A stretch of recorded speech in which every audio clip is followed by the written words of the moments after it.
Dando sequência ao suporte avançado em cardiologia, hoje eu vou conversar com vocês a respeito do eletrocardiograma no ataque à arritmia supraventricular. Para falar um pouquinho da eletrocardiografia no ataque à arritmia supraventricular, a gente vai ter que lembrar um pouquinho de física. Vamos lá? Olha só, como eu estou mostrando na tela aí para vocês, eu coloquei dois cilindros que simulam as fibras cardíacas. Simulam não perfeitamente, na mesma proporção, ok? Mas à esquerda nós temos uma fibra, digamos, mais fina e à direita uma fibra mais larga, maior. Ambas têm um raio de secção transversal diferentes, onde eu chamei de R1 à esquerda e o raio 2 à direita, ok?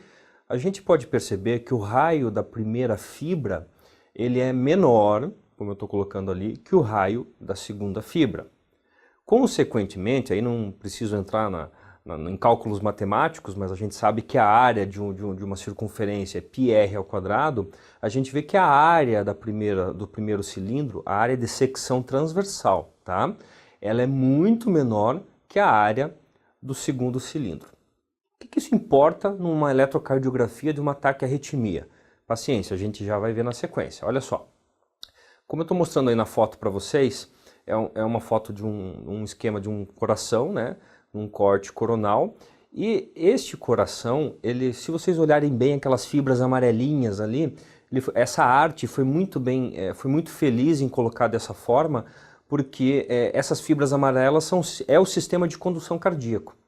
E a parte vermelhinha, que é a musculatura, são as fibras de condução, tá ok? Percebam que as fibras de condução amarelinhas, elas são muito mais largas, grossas, em comparação às fibras cardíacas que você não consegue nem ver porque não está representado.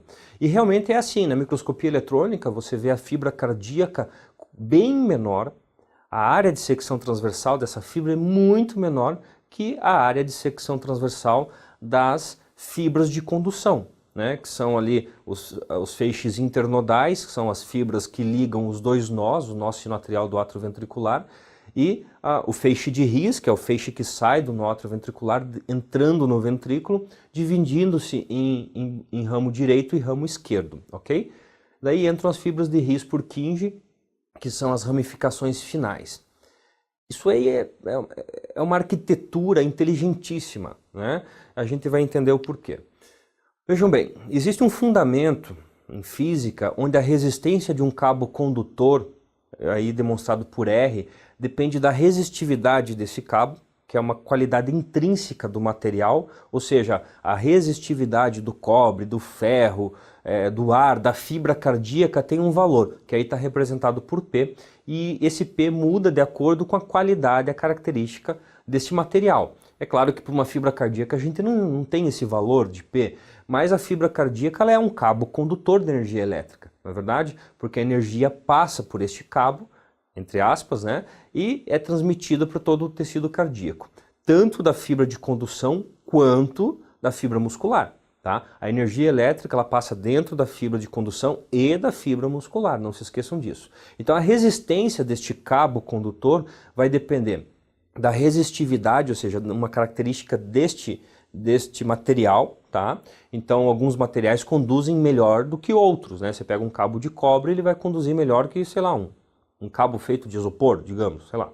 Enfim, isso depende então da resistividade vezes o comprimento deste cabo dividido pela sua área de secção transversal. Estamos falando de um cabo, formato cilíndrico, que possui uma área de secção transversal. Pois bem, matematicamente, se a gente pega as fibras cardíacas, tanto as musculares quanto as de condução, eu circulei o pezinho. Por quê? Porque a resistividade não muda, é fibra cardíaca, então é a mesma, tá? Quando a gente tem numa fórmula matemática um valor constante, a gente consegue estabelecer quais valores, quais variáveis são inversamente ou diretamente proporcionais.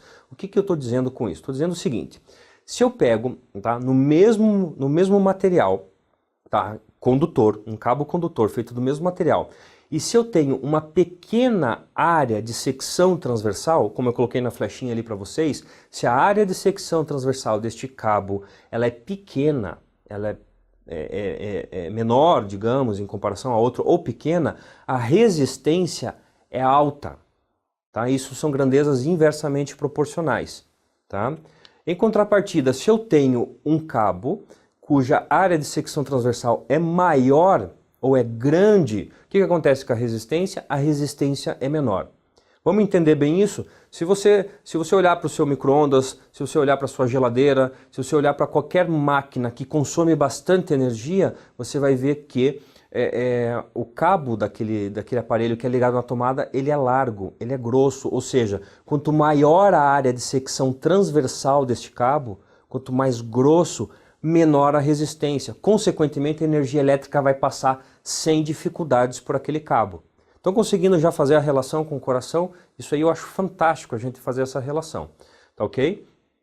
Então, aí mostrando no desenho de novo, olha, digamos que eu tenho a linha esquerda, a esquerda da tela, uma área de secção transversal que é o R1, que digamos é a fibra cardíaca, a fibra contrátil, aquela que contrai, ela é muito fininha, tá? E a fibra do lado direito, que é a fibra de condução, que é o tecido de condução da energia elétrica, do sistema de condução, do marcapasso cardíaco, que é o R2, a gente vê que o raio da fibra cardíaca é menor do que o raio do sistema de condução, consequentemente a área é menor, e lembro que a área é inversamente proporcional à resistência, ou seja, quanto menor a área, maior a resistência. Ou seja, a área de 1 é menor que a área de 2, consequentemente a resistência de 1 é muito maior que a resistência de 2.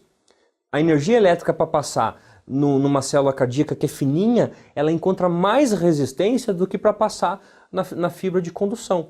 É a mesma coisa, analogamente, a um corredor. Se você tem um corredor saindo de um estádio, todo mundo quer ir embora. Se o corredor é pequeno, a resistência para as pessoas saírem é muito maior. As pessoas vão demorar para passar por aquele corredor. Está todo mundo se batendo, tem que afunilar e por aí vai. Agora, se você tem um corredor largo, ou seja, com uma área maior, o que acontece? O negócio flui facilmente. É este o princípio físico do nosso coração. É uma arquitetura assim que eu acho esplêndida, tá? O que isso tem a ver com as taquiarritmias? Tá? Então, como as fibras, tá, cardíacas de condução, ou seja, as fibras que participam do sistema de condução, nó sinoatrial, nó atrioventricular, fibras internodais, então são fibras no átrio cardíaco que ligam os dois nós, feixe de His, fibras de His-Purkinje, tá? Este sistema ele é maior que a célula contrátil. Por quê? Porque nesse sistema, quando o marcapasso dispara, a energia tem que passar rapidamente, certo? E chegar onde tem que chegar antes da musculatura contrair, porque daí a musculatura vai ser contraída dependendo dessas conduções. Por isso que na taquiarritmia supraventricular, tá ok? Você vai encontrar um eletrocardiograma cujo QRS ele é estreito, ele é menor de 120 milissegundos. Entendam isso. Então, dentro daquilo que nós vimos, quando você tem o estímulo vindo acima dos ventrículos, ou seja, uma taquiarritmia supraventricular, o estímulo da taquiarritmia está vindo de cima. Quando ele entra no ventrículo, ele entra pelo sistema de condução, que é o nó atrioventricular, tá? Enfim, se ele passa pelo sistema de condução, o paciente vai estar taquicárdico porque tem algum estímulo disparando lá em cima rapidamente, fazendo com que o coração bata ali acima de 100 batimentos por minuto, mas lembrando que nas taquiarritmias, é claro que este valor normalmente é muito maior, não é uma certeza, mas em média acima de 150 batimentos por minuto, mas você pode ter taquiarritmias um pouco abaixo desse valor, ou seja, mas são batimentos muito acelerados, mas o eletrocardiograma vai te mostrar um QRS estreito, tá? Então, para explicar para vocês, a eletrocardiografia nas taquiarritmias supraventriculares é esse o fundamento básico para entender essa eletrocardiografia, tá? Em outra oportunidade, vocês verão daí as diferenças entre esses eletrocardiogramas. Mas enfim, para entender a eletrocardiografia nas taquiarritmias supraventriculares, este é o fundamento. Certo? Então, nos vemos numa próxima oportunidade e é isso, até a próxima.